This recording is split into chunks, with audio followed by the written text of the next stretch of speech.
able to take the whole shot. Ang layo agad siya, 2 bike lengths agad. And now, and following him is again, I think that's Queenie Claveria. Wow, wala pang 2 corners. Our Lady Chapel, is it Queenie Claveria or Juric? Let's see, it's Team CRA. It's bike number...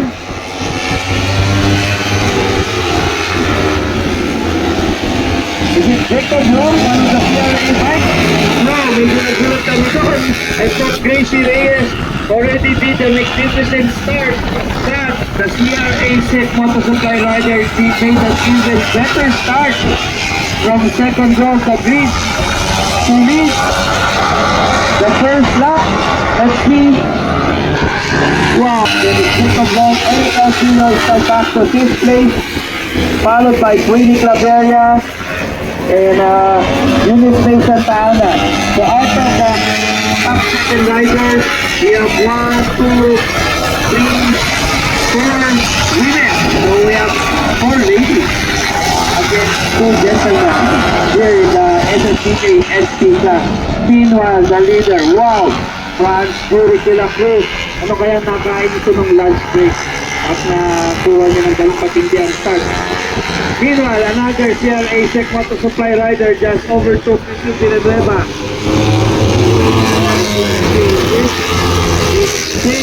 Jacob Rom this time.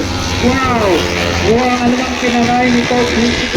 So makakasunod na po ang ating women. Oh, here we go!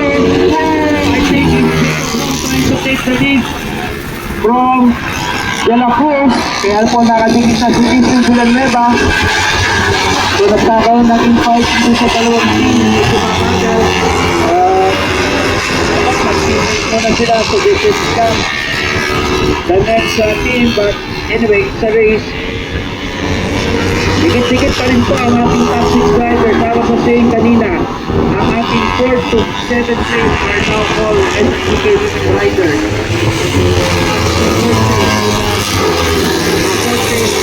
Reyes, followed by Ondillo, followed by Eunice May Santa Ana, and then it's Queenie Claveria in 7th place.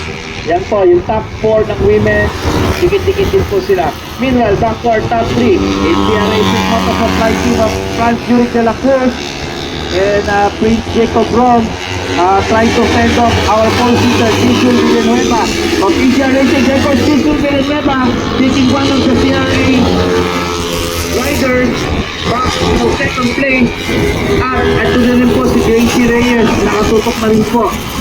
So, it's Jacob Rom still at the front, while Franz Juric de la Cruz is now down to 4th place. Wow, what a race! We did not expect this in this race. Pero ang ating mga young riders and lady riders, pinapakita na talaga masarap din silang panoorin.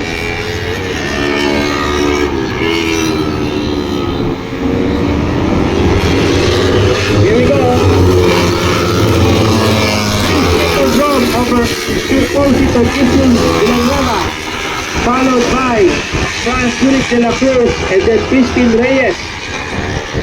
So it's N4 versus N3 versus N4 versus R3, and then another R3 then N4. So naglalaban po ang mga N4 at R3 dito sa SSPK. Situation po, nakabuntog na po kayo. Very impressive sa Team CRA Sec Motor Supply boys. Oh, I think, who's that? Is that Queenie who made a mistake? Nakalusot. Oh no, I think it's Gracie Reyes. Nakabuntog na siya.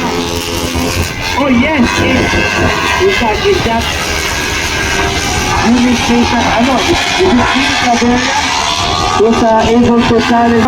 Oh, na-traffic na si Prince Jacob Rom. Medyo nakaalap na si Cecil Villanueva. Unit some blue cloud here.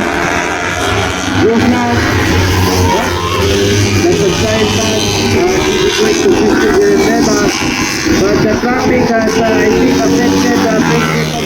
There's also Gracie Reyes overtaking the back marker of bike number 13, Gracie Reyes. Of Team Zultek 0 to 20. And po ang ating winning the race.